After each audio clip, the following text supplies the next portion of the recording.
मुझे शरद कुमार राउत अवसरप्राप्त गोष्ठी शिक्षा अधिकारी आनंदपुर। आज यही संस्कृति संपन्न गाँ पाठसुरा आज प्रथम थर पाला मंच कार्यक्रम आयोजन कराई। एक बर्णाढ़ सभार आयोजन कराइला।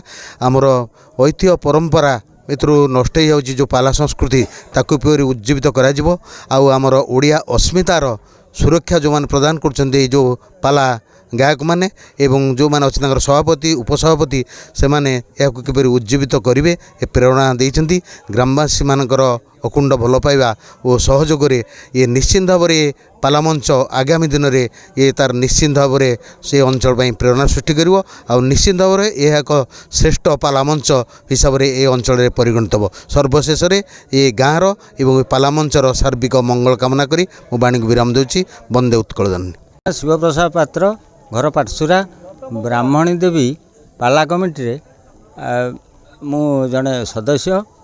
ये गाँवर जड़े आग्रही युवक स्कूल सार मध्य श्रीजुक्त अलय कुमार सेठी तांको आयोजन रे पालाटी होइछि।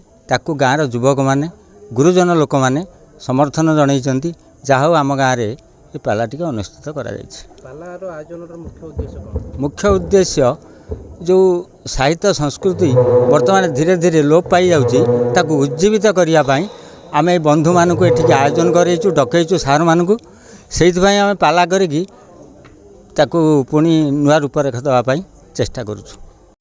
वृंदावन साहू मूलापाड़ आंचलिक पाला विकास परिषदर उपसभापति।